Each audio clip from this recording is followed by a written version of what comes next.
오늘 새벽 조국 전 법무부 장관에 대한 구속영장이 기각됐습니다. 법원은 유재수 전 부산시 경제부시장에 대한 청와대 감찰의 무마한 혐의는 소명이 되지만 증거인멸과 도주 염려가 없고 구속해야 할 정도로 범죄의 중대성이 인정된다고 보기 어렵다. 이렇게 밝혔습니다. 조국 전 장관과 검찰의 공방은 더욱 치열해질 전망입니다. 백성문 변호사 자리 함께했습니다. 어서 오십시오. 네, 안녕하세요. 네, 서울 동부지법의 권덕진 영장전담 부장판사, 검찰이나 조국 전 장관 측 네. 어느 쪽의 손도 완전히 들어주지는 않은 것 같습니다. 뭐 사실상 무승부라는 표현을 네. 하면 맞을 것 같습니다. 일단은 검찰에서 무리한 수사를 했다는 비난을 계속 받아왔었는데 어제 그 영장이 기각이 되긴 했습니다만 범죄 혐의가 어느 정도 소명이 됐고 네, 죄질이 좋지 않다라는 얘기를 했다라는 건 검찰이 그래도 혐의 입증은 어느 정도 했다라는 의미입니다. 다만 일단 무승부라는 취지는 이제 조국 전 장관이 구속이 될 경우에는 검찰 수사가 훨씬 더 탄력을 받을 수 있죠. 아무래도 구속 기간 안에 집중적으로 조사를 할 수도 있기 때문에 여러모로 이제 검찰 입장에서는 조국 전 장관의 구속이 좀 필요하다고 봤습니다만 법원에서는 이제 범죄 혐의의 중대성 부분을 인정하지 않았던 것 같고 가장 주요한 부분은 그래도 일단 정경심 교수가 이미 구속된 상황이기 때문에 네, 동일한 사건은 아닐지라도 일단 조국 전 장관 측에서도 그 부분을 굉장히 많이 강조했다고 합니다. 이제 부모가 다 구속이 돼버리면 이제 가족의 생계 문제도 있지 않겠습니까? 그런 부분들 주장했던 게 주요했던 것 같고요. 전 개인적으로 어제 조국 전 장관 측의 변론 전략이 좀 괜찮았다고 생각을 하는 게 처음에 일단 혐의를 다 부인하고는 있습니다만 네. 가만 보면 기초적인 사실관계, 검찰이 확인한 사실관계는 대부분 다 인정을 했습니다. 그 인정의 의미는 구명청탁이 있었느냐? 있었다. 그거 없었다고 하지 않았습니다. 그리고 기초적인 사실관계는 다 인정을 했습니다만 법리적으로 우리는 그래도 그럼에도 불구하고 정무적 판단을 한 것이다라는 취지였기 때문에 사실관계를 어느 정도 인정하면은 증거인멸 우려가 아무래도 좀 떨어지게 되겠죠. 이제 그런 부분들이 이제 종합이 돼서 법원에서 영장을 기각한 게 아닌가 싶습니다. 네.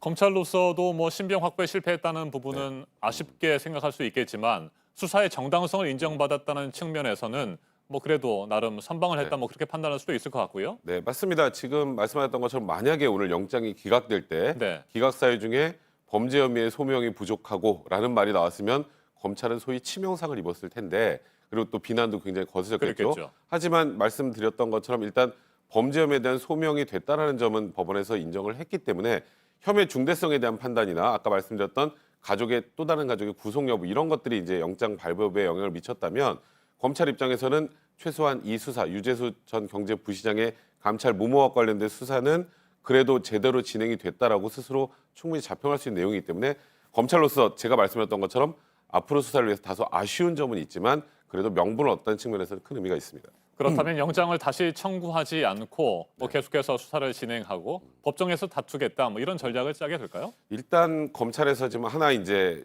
좀 앞으로 지켜봐야 될 네. 것은 그 가족 간에 관련된 비리 사실 예를 들어서 사모펀드 의혹이나 입시 비위 같은 부분 아직 조국 전 장관에 대해 수사 결과 발표가 나지 않았죠. 다음 주쯤에 뭐 재판에 넘길 거다 이런 네, 얘기가 나오고 그래서 있습니다. 이번 주 뭐 오늘 내일 네. 정도에 어느 정도 관련된 내용들을 정리할 텐데 그런 혐의들을 다 합쳐서 구속영장을 다시 청구할 가능성은 완전히 배제하기 어렵습니다만 여기서 영장을 다시 청구했다가 동일한 사유로 기각이 되면 그때는 또 무리한 수사라는 얘기가 나올 수 있기 때문에 검찰 입장에서는 사실 지금 이 유재수 경제부시장 관련 사건은 이제 법리 다툼이 굉장히 치열한 상황이기 때문에 그런 부분들에 대한 준비를 좀 주로 하지 않을까 이런 개인적인 생각을 해봅니다. 네, 말씀하신 감찰 무마 의혹, 그다음에 가족 비리 사건이 있고 또 하나가 울산시장 선거 개입 맞습니다. 의혹이잖아요. 네. 이 크게 세 가지의 사건 의혹들인데 네.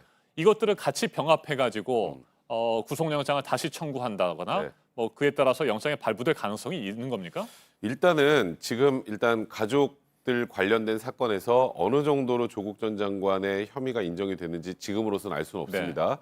근데 거기에서도 만약에 사모펀드 의혹 관련해서도 좀 중한 부분에 대해서 조국 전 장관에 대한 혐의가 인정이 된다고 본다면 그럼 이제 범죄 혐의 중대성이 유재수 전 경제부시장의 것, 그다음에 가족 관련 사건 그리고 지금 뭐 진행되고 있습니다만 울산시장 관련해서 하명 수사 의혹 관련해서 현재 뭐 조국 전 장관은 피의자가 아닌 상황이기 때문에 예를 들어서 그런 부분들까지 전부 다 피의자가 인정이 될 정도의 수준이 된다고 검찰이 판단한다면 재청구할 가능성 완전히 배제하기 어렵습니다만 지금으로 봐서는 구속영장을 재청구하는 것보다는 법정 다툼에 일단 집중하려는 것으로 일단은 지금 보이는 상황입니다. 네, 어제 영장 실질심사에서 또 관심을 모았던 것 문재인 정부 실세들의 구명 청탁 이 부분 아니겠습니까? 맞습니다. 이 부분에 대해서는 뭐 검찰이 수사를 진행하게 되는 겁니까? 계속해서?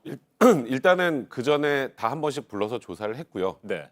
지금 말씀하셨던 것처럼 구명 척탁과 관련해서 이름이 오르내렸던 김경수 경남도지사나 윤건영 실장이나 또 이렇게 다 일단 불러서 조사를 한 상황이기 때문에 그래서 어제 이제 증거인멸의 우려가 없다라고 네. 이제 법원에서 본 거고요. 그와 관련해서도 어제 이제 조국 전 장관 측에서는 뭐 어느 정도의 그 구명 청탁이 있었던 건 있다, 맞다라고 했어요. 그리고 다만 직접 전해 들은 건 아니고 백원우 민정비서관 등을 통해서 전해 들은 것뿐이다. 그리고 그게 감찰 중단에 영향을 미쳤느냐?